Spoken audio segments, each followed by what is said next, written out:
This is the Lumin D3, and it does roughly the same thing as the WiiM Pro Plus at $219 US. But the Lumin D3 is going to cost you $2,600. So why is that? Let's find out. The Lumin D3, as I just said, comes in at $2,600 US, and it's what Lumin refer to as a network player, meaning that it's got an internal DAC as well as a streaming stage, and therefore it will output a line level or a variable output off to a power amp, a preamp, a headphone amp, whatever you might need it to do. You can, of course, take a digital output from the D3 as well. We're going to cover all of that in this review, but the point is it's a streamer and DAC combo. The D3 is built around the Sabre brand ES9028 Pro DAC chip, making it a pretty solid internal DAC in terms of specifications. And that also means that it can stream up to DSD256 and PCM384. It's not the very top end, not the highest resolution if you want to call it that, of DSD or PCM, but still pretty high. Lumin also advertised this as having a fully balanced design, so if you are using the internal DAC and outputting via the XLRs, you can go fully balanced from the moment that data hits the streamer all the way out through the DAC chip and into your amplifier, your preamplifier, etc. Now, given that this is just a network player, and what I mean by that is it doesn't have extra bells and whistles to it, not extra features and functions like something like the EverSolo DMP-A8 that I reviewed recently. Because of that, it's pretty simple and pretty basic. So we're going to do a really fast device tour, but then it's all going to come down to the sound quality and the quality of the interface. Looking at the device tour side of things, the front panel has absolutely nothing to interact with, just this very nice simple display. And the reason I say it's nice and simple is that, first of all, I like the blue kind of aquary sort of color they've chosen here, rather than a bright white or kind of any kind of in-your-face color. It's bright, it's crisp, it's clean, it's easy to read from across the room. And it's just going to give you the absolute basics. It will, of course, tell you things like the track name, the sample rate, and the source that it's coming from, whether it's Cobras, Tidal, Roon, etc. We'll talk about all that a bit later. And then it's also going to give you the choice between having the volume displayed if you're using the volume control, or you can switch it over and just have the duration of the track that's playing. And then the final thing it'll show you is the number of tracks left in the playlist or the album that you're currently listening to. So very simple, but kind of everything you need. Those looking for album art, VU meters, and fast Fourier transforms of your sound, you're going to have to look somewhere else. That goes back to what I said before about the EverSolo DMP-A6 or DMP-A8 if you're interested in those.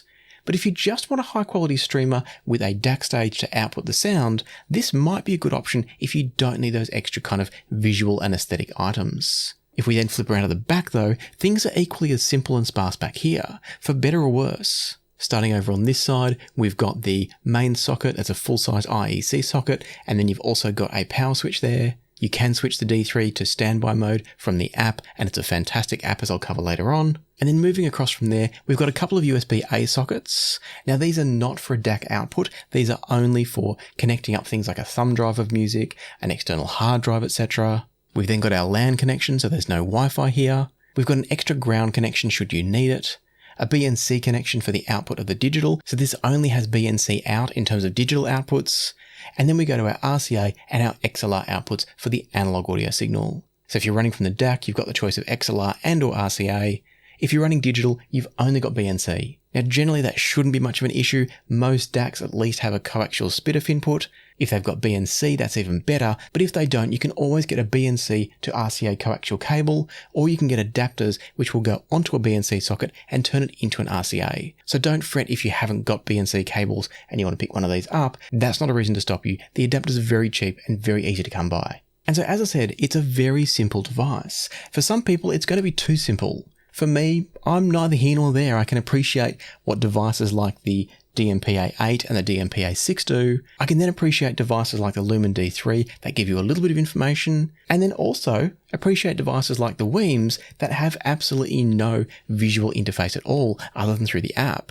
So I think each of them has their place. I'm not going to judge it for that. I'll leave it up to you if it's going to work for you or not work for you. And by the way, if you don't want any display, you can switch off the display on the D3. And so from here, as I've already said, it all comes down to sound quality as to whether or not the D3 is going to be a good choice for you. If you've seen my recent WiiM review and then the follow-up video that I made, you'll already know that I started out in the WiiM review saying that there was no need to spend any more money on streamers because they all sounded about the same when I did the test of the WiiMs.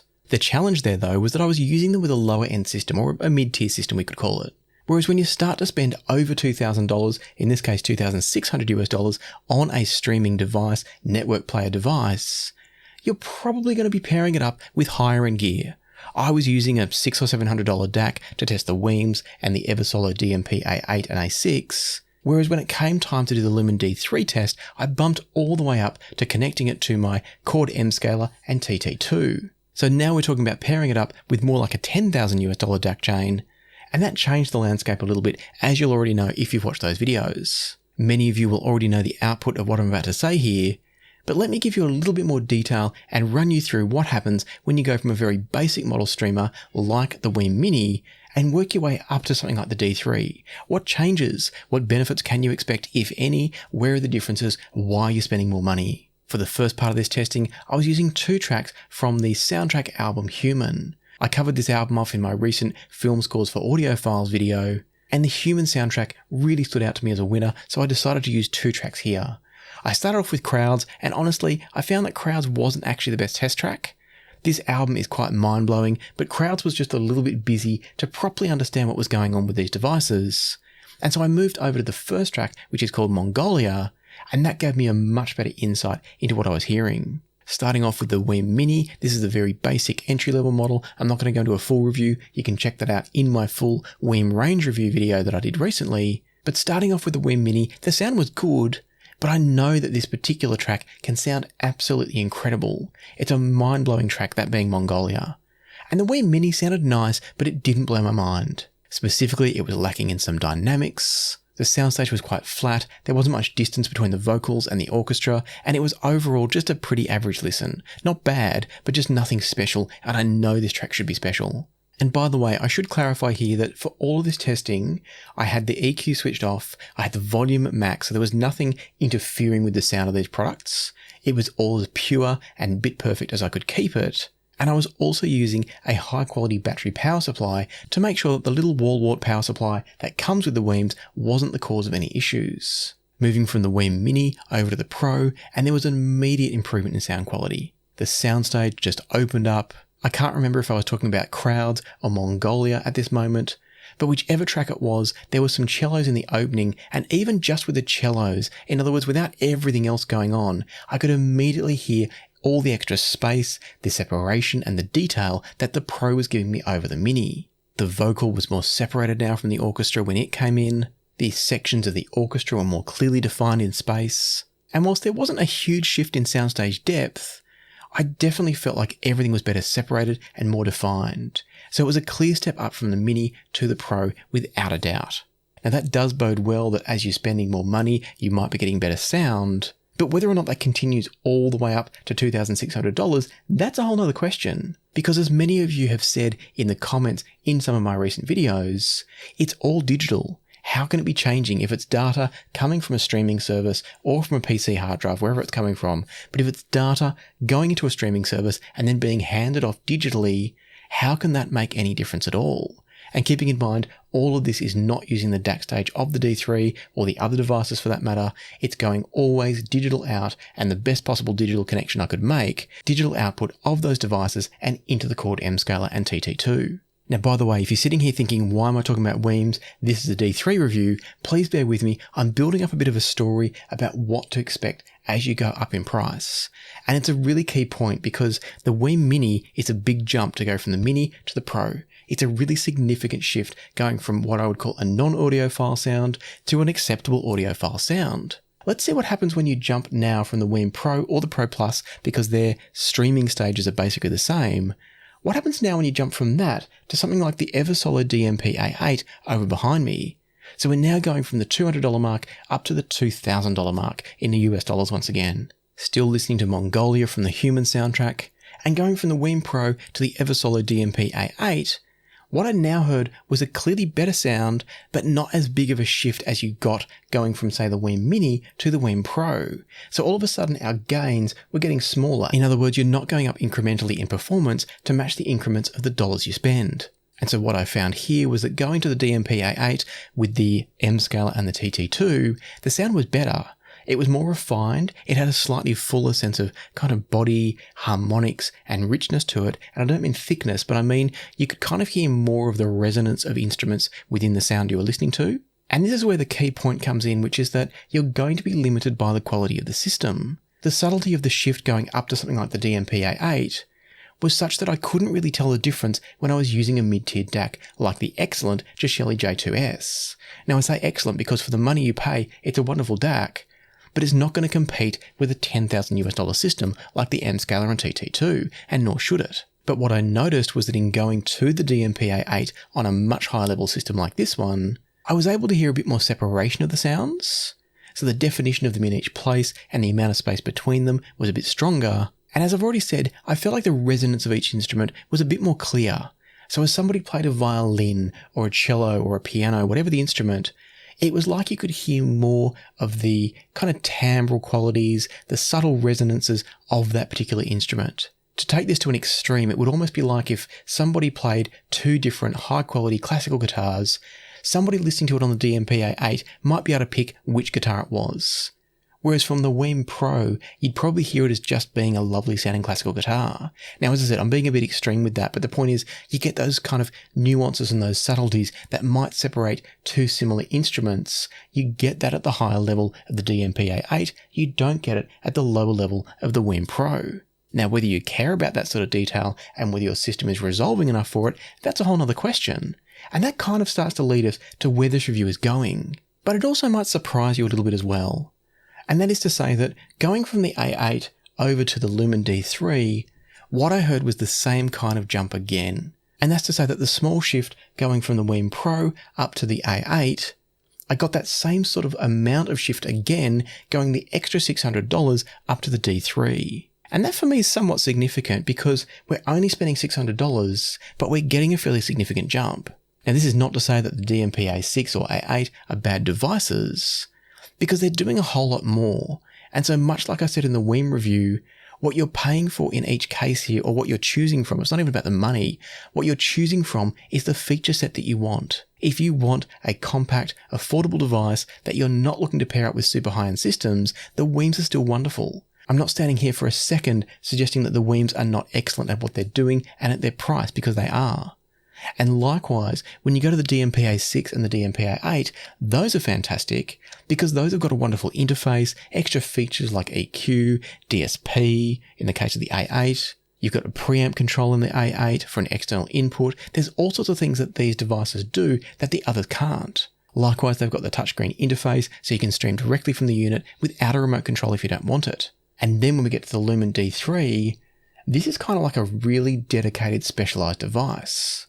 We've got a massively pared down display, and we've got a massively simplified circuit internally from the point of view it's not trying to do anything but stream data from the internet and spit it out as high quality audio, either via an internal DAC or via a single focused digital output. And that's the point here. This is a surgical network player. The DMP-A6 and the DMP-A8, those are kind of do-it-all, Swiss Army knife. They're not even sort of network players, they're DAC, network player, streamer, you name it. And then when we go to the WiiMs, those are coming back to a network player in a very stripped down, simplified, and budget in a good way. And so coming back around now to the Lumin D3 and kind of focusing on the fact that this is a surgical network player device. It only does one thing and it focuses on doing it very, very well. And the fact of the matter is, it does it beautifully. The sound from this has intangible qualities. It's going to be really hard for me to explain to you what it's doing differently. And before I go any further, I just want to say this has been loaned to me. I haven't been given the D3. There's no influence coming from the person that's given it to me to review. It's going to be going back as soon as this is finished. But I'm also going to be thinking about buying the cousin of this one, which would be the U2 Mini. I'm going to be thinking about buying that one because it's impressed me so much. And that's because what it does is it takes the benefits that I spoke about in going from the WiiM Pro to the DMP-A8 from EverSolo, and it does it again, but almost kind of better. What I found the moment I plugged in the D3 was that something was just more enjoyable about the music, and I couldn't really work out what it was. It was easier. The delivery of it was just smooth and effortless. I don't mean easier in terms of easy listening, rolled off, or smooth. It was easier in the sense that it was effortless. It was enjoyable. There was a sense of body and weight to the sound that again is not about thickness, it's about that presence and that resonance in each individual instrument and each individual note. Now I'm sorry that I can't give this to you in more tangible terms. There's nothing I can say about this where it's like, well, the instrument was placed more clearly here, or the separation was more. Everything just sounded more real. And it kind of reminds me of when I review devices that improve the noise level in things. It's one of those things where it's like as you take away noise, you get to hear more of what's actually going on in the music. And because you're getting more of the really subtle audio cues that our brains use in the real world to piece together what they're hearing around them, it's like you get a more realistic sense of what's coming through your headphones or your speakers. And so now when a violin is playing through the D3, what I was hearing was more like the size and the shape of the violin in space. It was no longer a two-dimensional kind of panel of sound. It was now a three-dimensional blob, and I don't mean blob in an indistinct way. I mean blob in a wonderfully defined three-dimensional way. It was a much more lifelike listening experience. I'm not suggesting for a second that it is absolutely transformative and it's going to change your entire listening experience, but it's undeniably, to me at least, it's undeniably better than the DMP-A8 for that $600 more. Again, remembering it also does a whole lot less. But if you're looking for a pure audio improvement in your system from a source and a transport point of view, that's where I think the Lumin D3 is absolutely brilliant. Having said that, that's also where a bit of a wrinkle comes in for me. And that is that when I tested the DAC stage within the D3, it's good, it's solid, but I don't know that I'd buy and therefore recommend the Lumin D3, because I do think that you're probably better off pairing up the streamer-only version, what they call the network transport, with an external DAC of high quality. And the reason I say that is that I did a comparison between the D3 and the Schiit Bifrost 264. So we're talking a $700 or $800 DAC. It's an excellent DAC from Schiit Audio. But in listening to the D3's digital outputs using the XLR outputs from here and the XLR outputs from the Bifrost 2, I feel like the Bifrost 2 was just doing a better job. It provided more depth in the soundstage, whereas the D3 is quite flat, a good width in the soundstage, but not much layering and depth. I found that the treble, the upper end from the D3, was a bit more energetic, and that might suit some people. If you've got a richer, warmer system, you might like that bit more energy, that bit more attack that the D3 has. But at the same time, I should say, it's very well controlled. It's not harsh or edgy or nasty, but it did feel just a bit more energetic than the Bifrost 2. And therefore, the Bifrost 2 is a bit smoother overall. Not rich or warm or thick, but it's just a bit more smoothed, a bit more, I don't want to say rolled off because it's definitely not rolled off, but it hasn't got that same level of attack is what it comes down to. And so as I listened more and more, and one of the tracks I was using, I forgot to mention this before, was Touch Me by Bank. And what I would say is that having listened to a bunch of tracks, including that one, I feel like there's no surprises here. We've got a quality, and it's a good quality, Delta Sigma DAC that's probably at the level of something around the $800 to $1,000 mark. And so from that point of view, because it is a Delta Sigma DAC, if you've watched my channel at all, you'll know that I tend to prefer R2R or multi-bit or chord DACs, because anytime you're taking a chip-based Delta Sigma DAC like an ES9028 Pro, anytime you're using that and chucking it into a system like this, you are going to get less depth in the soundstage. It's going to be clean, assuming it's well done, clean, crisp, resolving, great left-right separation, but you're not going to get some of the nuances in sound that I believe you get better from a multi-bit, a chord DAC, or a good R2R DAC. And so from that point of view, that's what I'm saying, where if you're looking at buying something like this, maybe you're looking at it to go alongside a cheaper DAC, say a $500 or a $600 DAC, maybe then it's worth buying the D3. Save yourself buying a separate external DAC and just upgrade all in one here. But if you're looking to really get the absolute best, then I would personally recommend the Lumin U2 Mini. And the reason I say that is because based on what I've read, it's the same streaming stage without the DAC stage. I would buy that and pair it up with a DAC like the Bifrost 2 or better. And by doing that, I think you're going to get better bang for your buck. You're going to get better versatility, being able to scale up the DAC in the future if you want to, being able to upgrade the streamer, the transport stage at any stage if you want to as well. And so that's the direction that I personally would take. But it's not to say, and I can't stress this enough, it's not to say that the D3 is bad. It's just that I personally find other DACs to be better. So if you do want the simplicity of an all-in-one, the D3 is performing beautifully. I would say it's performing to price. But I also think it can actually perform above the price in the sense that if you do put it with a higher end DAC, it's going to perform even better. It's not limited to only getting the most out of it with a $1,000 DAC. You can get much more out of it with a higher end. Hopefully that all makes sense. And so in terms of sound quality, that's kind of all I've got to say about the D3. I think it sounds absolutely spectacular. It's completely convinced me, and I came in as a doubter, it's completely convinced me that there is value to be had in spending more money on a streaming device so long as your system is at an equivalent level. I would never recommend a product like this for somebody running a system of a $500 speaker amp or headphone amp and a $500 DAC. There is no point. You're better off spending the money to improve your DAC, your headphone amp, your speaker amp, your speakers, your headphones, etc. This is kind of the final piece to the source chain puzzle for me, not the first piece, unless you know that you're going to be upgrading everything else. That's a bit different. It's not a case where you should be buying a budget or mid-tier level system and then tacking on something like this, expecting to make it come alive. It's not going to work that way. And so I think sound-wise, it's brilliant. And then the good news is that from an app point of view, that's fantastic too.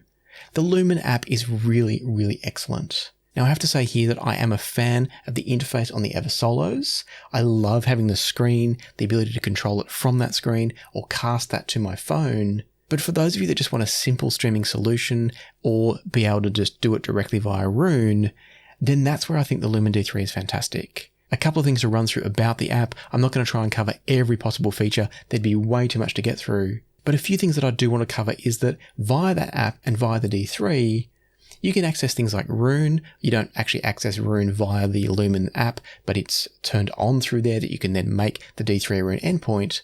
But then you can also actually directly access through the app Cobas, Tidal, Spotify, and internet or FLAC radio. You can also plug in, as we talked about before, an external hard drive, so you can access that through the Lumin app as well. And then there's also support for Plex, Tidal Connect, and I'm not sure about Spotify Connect. I didn't see it mentioned in the literature. You can definitely access Spotify. I don't know if the Spotify Connect will also access the Lumin. Tidal Connect will, according to the marketing. The other things you get access to is you get some control over how the app's going to work for you.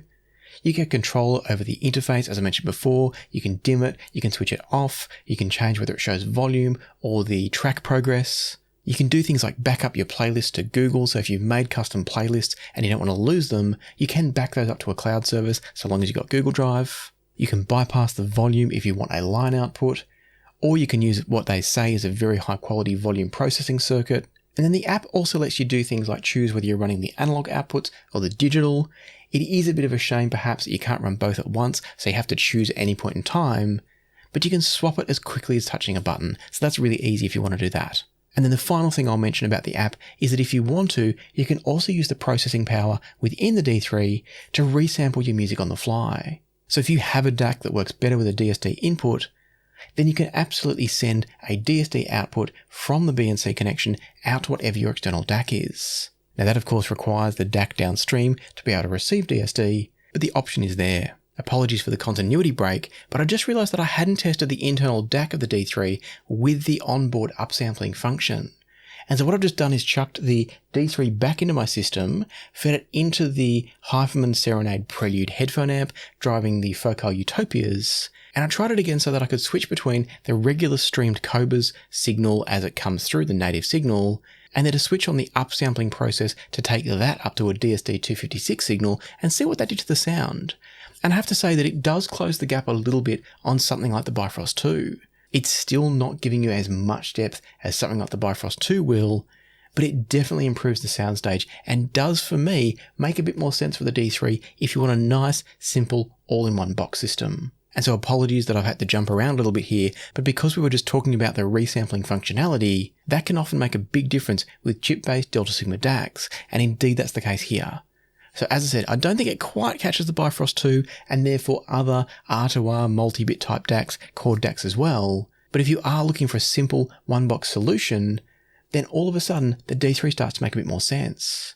And so I'm also going to use this as a segue into a wrap-up here, and that is to say that the D3 has absolutely opened my eyes to the benefits and the capabilities of a network transport. And I say network transport specifically because for me, I don't personally want a network streaming device that's also a DAC. I think it's limiting you too much in many of the same ways that DAC and headphone amp combos often aren't as good as separates. I think the same is true for the streamers. Now you could make the argument that the streamers and the DACs are both digital functions and therefore they go better together. I get that and I do kind of agree. But my point here is not so much about the trade-offs of combining those two in a box, like say combining analog and digital is sometimes bad. I'm not coming at it from that angle so much as the fact that anytime you have two different functioning devices together, you're locked into them. I would rather pay a little bit less and get the U2 Mini, as I said before, because then I can add any DAC I want at any time without having to change the whole box over. So that's my take on it. It's not a knock on the D3. It's actually just me saying maybe get a different Lumin product if you don't specifically want the simplicity of an all-in-one solution. But as I said before, if you're thinking about getting a streamer and upgrading your DAC and you know you're just going to make one purchase and be done with it and you want it to be simple, then the D3 is a compelling option, particularly when you turn on resampling. So keep all that in mind. Hopefully I've painted a good picture here for you as to why it's worth spending more on a streamer. Hopefully I've given you a sense of where the D3's strengths lie and whether it's a good fit for you. And as always, if you have found the video useful, informative or helpful, then please do hit the like button and subscribe and ring the notification bell if you haven't already. For now though, let me leave it to the music, so happy listening, happy streaming perhaps, and I'll see you here next time on Passion for Sound.